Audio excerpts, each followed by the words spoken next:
कि कश्मीरी पंडित सड़कों पर उतरने को मजबूर हैं?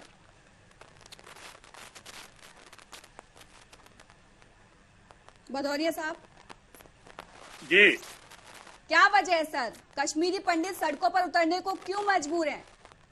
कश्मीरी पंडितों को आपने देखा होगा कि जब से हमारी सरकार वहाँ जम्मू कश्मीर में है और केंद्र में है, हमने कश्मीरी पंडितों को ज्यादा से ज्यादा वहाँ बताया है। कोई छुटपुट घटना हो रही है तो उस पर भी, और सबसे बड़ी बात देखिए कि सेना वहाँ कितनी मुस्तैदी से खड़ी है। अगर एक आतंकवादी भी अगर वहाँ घुसपैठ करता है तो दूसरे दिन उसको हम नेस्त नाबूद कर देते हैं। कहीं उसके लिए कोई जगह नहीं है। वो अब कश्मीर नहीं रहा है कि जहाँ डेली वहाँ बम ब्लास्ट होते थे, सरेआम कश्मीरों को जो है ना टारगेट किया जाता था। आज वो चीज नहीं रही है और फिर पूरी सरकार कश्मीरियों के साथ खड़ी है। तो थोड़ा सा धैर्य का परिचय कश्मीरियों को भी देना पड़ेगा, क्योंकि जब सरकार आपके साथ है, आपके बिल्कुल कंधे से कंधा मिला के खड़ी है, और जिस तरह से हमने आतंकवादियों को वहाँ नेस्त नाबूद किया है, इतना जब से सन 80 से मैं देख रहा हूँ कि ये हालात है वहाँ कभी नहीं रही है। पहली बार जो भारतीय जनता पार्टी की सरकार है तो हमने माहौल वहाँ अच्छा किया है, जो आज वहाँ बम ब्लास्ट नहीं हो रहे।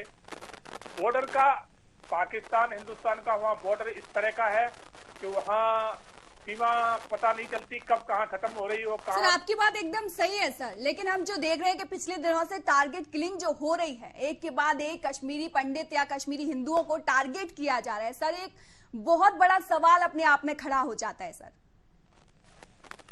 भारतीय टारगेट किलिंग हो कहाँ नहीं रही है, आप ये बताइए। ये तो स्लीपर सेल है, पूरे हिंदुस्तान में फैले हैं, और ये विपक्षी पार्टियों के स्लीपर सेल है।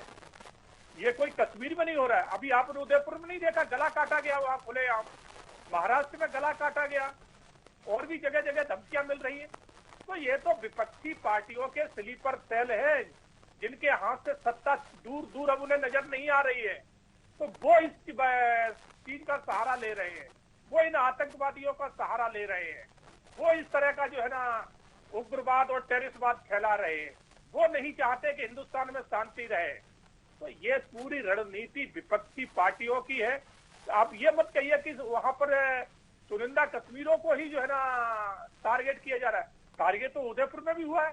बिल्कुल सर, आप जो कह रहे हैं वो भी बात सही है, लेकिन आपने एक बात कही कि विपक्ष ये सब कर रहा है, तो विपक्ष से निपटने की जिम्मेदारी सर किसकी है? आप ही की तो है सर, आप ही की सरकार है, तो जिम्मेदारी भी तो आपकी हुई निपटने की।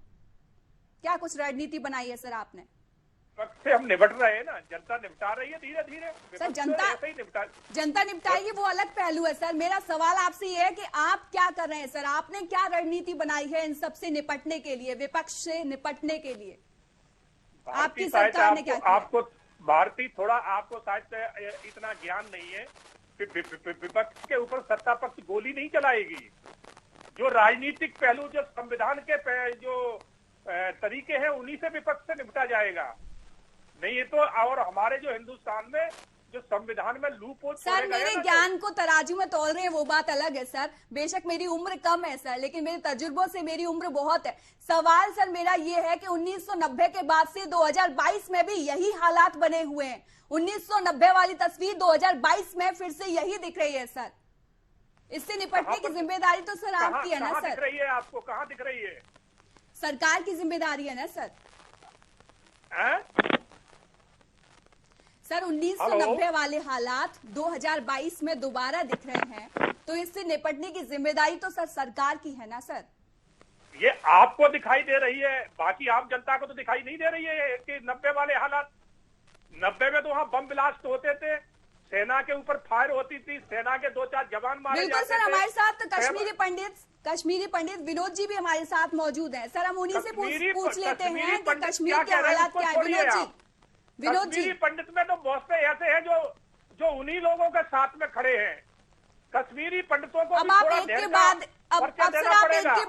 हर किसी को टारगेट तो नहीं कर सकते। पहले आपने मेरी शिक्षा पर लेकर सवाल उठाए, अब आप बोल रहे हैं कि कश्मीरी पंडित भी वही हैं। हमने न्यूज वॉच इंडिया पर हमने कश्मीरी पंडित विनोद जी को भी जोड़ा हुआ है, जो आंखों देखी हालात आपको बताएंगे सर। सर मेरी बात तो सुन लीजिए, आप सर मेरी बात सुन लीजिए। आपको संविधान की जानकारी है कि संविधान में एक पार्टी सर आप ही ने कहा था कि विपक्ष के स्लीपर सेल हैं जो ये सब कर रहे हैं। सर आप ही ने कहा था, सर आप ही ने कहा था कि विपक्ष के ये स्लीपर सेल हैं जो ये सब कर रहे हैं। सर मैंने कुछ भी नहीं कहा, आपने मेरी शिक्षा को टारगेट किया, मैंने कुछ नहीं कहा। लेकिन अब हमने अपने प्लेटफॉर्म पर कश्मीरी पंडित को भी जोड़ा हुआ है, आप उन्हें भी टारगेट कर रहे हैं। सर उनका भी तो सुन लीजिए कि कश्मीर में क्या हालात है। सर एक के बाद एक नहीं, सर एक के बाद एक आप ब्लेम नहीं कर सकते ना सर, एक के बाद एक आप ब्लेम नहीं कर सकते ना सर। सर मेरी भी बात तो सुनिए सर, ऐसे चीखने से झूठ सच नहीं हो जाता सर, चीखने से भाग जाएंगे सर, चीखने से गलत बात सही नहीं हो जाएगी।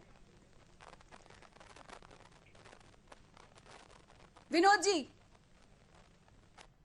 भदौरिया जी, पिछली बार में आके डिबेट में था, आपने भी